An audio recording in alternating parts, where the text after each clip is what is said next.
Welcome to my studio. I'm an artist. My name is Leonard Kozianski. And I'd like to talk to you today about a painting that I did a few years ago called Anticipation. It's the title of this painting. It's also an emotion. And this painting evolved over months and became semi-autobiographical in the process. So if I'm going to talk to you about an autobiographical painting, then I think it's important that I tell you a little bit about myself first. As I said, my name is Leonard Kozianski. Actually, I'm Leonard Kozianski II. Leonard Kozianski I was my father's best friend, his cousin, and he was part of the Normandy invasion in June of 1944. He came ashore and was asked to inspect a German tank. The tank was booby-trapped, it exploded, and he was killed and died. So he became one of these little white crosses in this cemetery in northern France, which is probably the greatest monument to courage in battle in the history of the world. So when I was born, my father named me after his cousin Leonard, and I became sort of a living war memorial. Well, 60 years later, or almost 60 years later, I got married and moved into this house on Granville Avenue in Annapolis. I loved this house, and I really loved the studio at the back of the house. This was my studio for many years, and I painted some of my best pictures here. It was very homey, but it was also very much a studio. But it was kind of a little bit of a man cave, and I had a lot of my toys in it, like my telescopes and my model airplane. And while I was in this studio, sitting in that chair over on the left side, I began a drawing for my next painting. And this drawing was about a runner. Now, I'm a runner. I run every morning. And my wife, she was a runner too. In fact, that was how we met.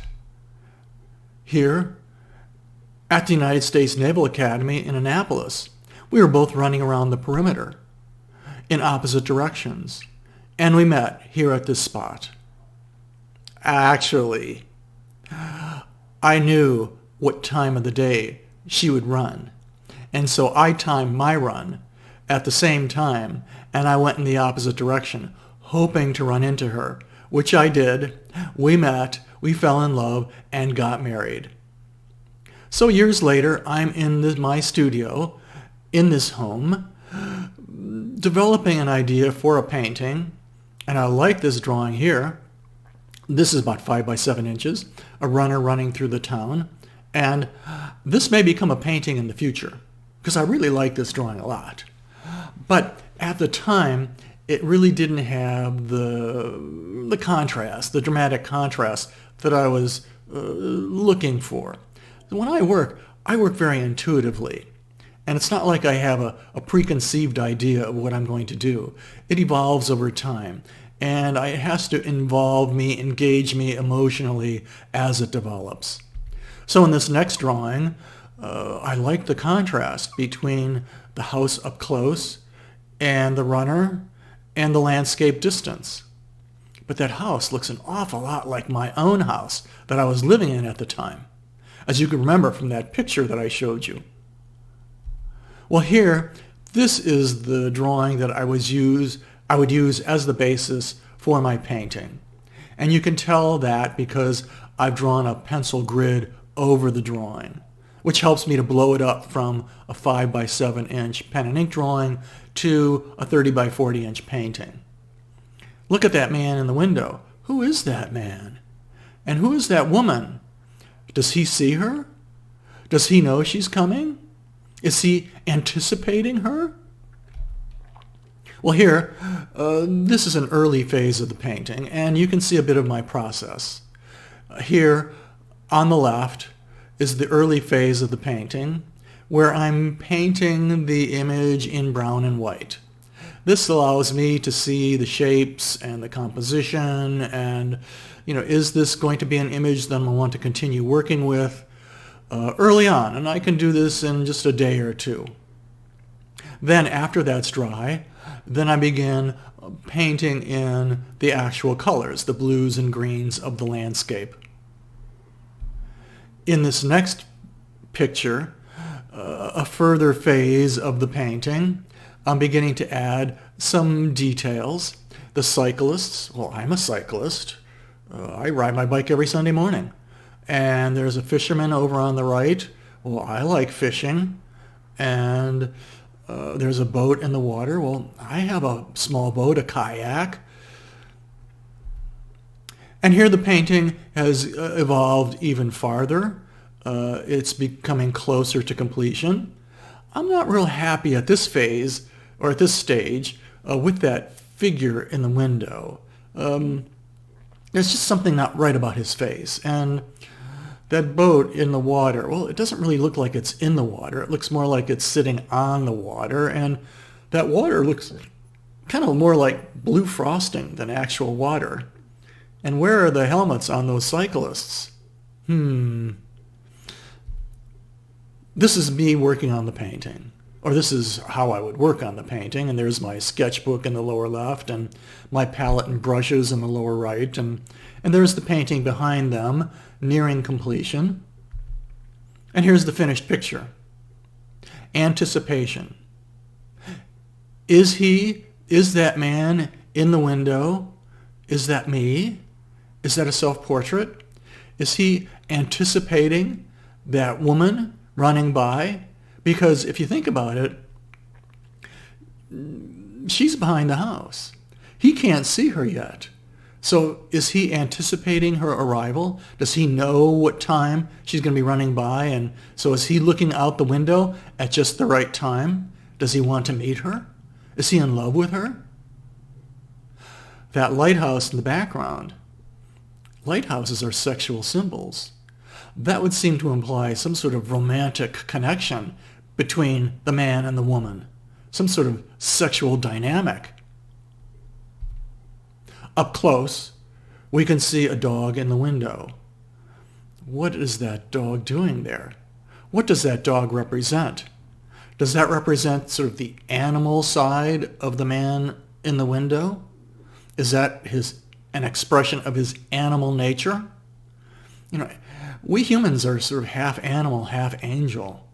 And so that animal side to us is very important.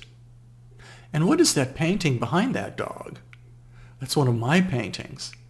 That's a painting called The Witching Hour that I painted a few years previously. In fact, here it is, and I've even done a video about this painting.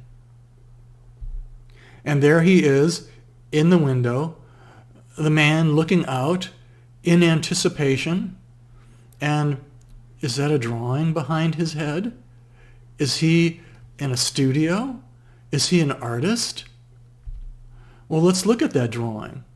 Well, it's a drawing of the very painting that he's a part of. There's the windy road. There's the woman runner. There's the house on the left. Is this a drawing of the painting that he's in? Is he the artist of this painting? And there she is running by. The one he's anticipating. The one he's waiting for. And there in the distance, we see the cyclists. We have 3 fishermen on the shore. A church in the background. I go to church every Sunday. I'm an usher at church. And then there's a plane flying overhead with its contrail. And there's boats in the water. And when I go running in the morning, I can see those boats out in the Chesapeake Bay.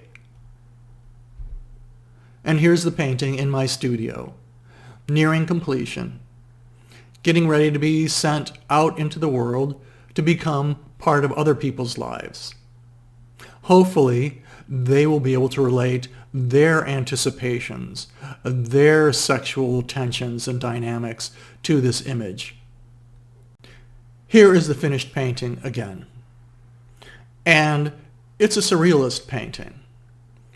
It represents not just our conscious perceptions, but our subconscious perceptions, our subconscious reactions and emotions. It's supposed to blend those two together to create a more complete version of reality.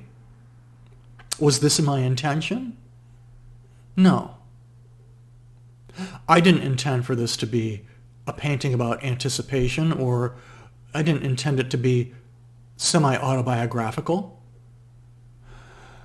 Years ago, I had a conversation with a famous art dealer. And I was talking to her and I was saying, I intend to do this, and this was my intention when I was doing this painting, and that was my intention doing that painting. And she said, Leonard Koziansky, your intentions mean nothing. You artists don't know what you're doing. And in a sense, she was right. Because an illustrator looks at a text and they illustrate that text. But an artist creates the text. They create the intention. They create the meaning by how they create that image, that painting, that sculpture, whatever. I was once accused of being an illustrator by the New York Times. I got very upset. This painting evolved over time, and the symbols, the imagery are there as part of my conscious and subconscious reality. And hopefully, whoever owns this painting, whoever looks at this painting when it's hanging in a gallery, will be able to relate their lives, their anticipations, their sexual dynamics to this picture. So I varnished this painting, I framed it, and I sent it to a serious art gallery. In this case, the Willott Gallery in Palm Desert, California. And they hung it on their wall, and they sold it to a collector who brought it into their life. Thank you for letting me talk to you today about this painting, Anticipation, and this emotion of anticipation, and how this painting, this creation, evolved over time into what it would eventually become. Thanks for watching this video.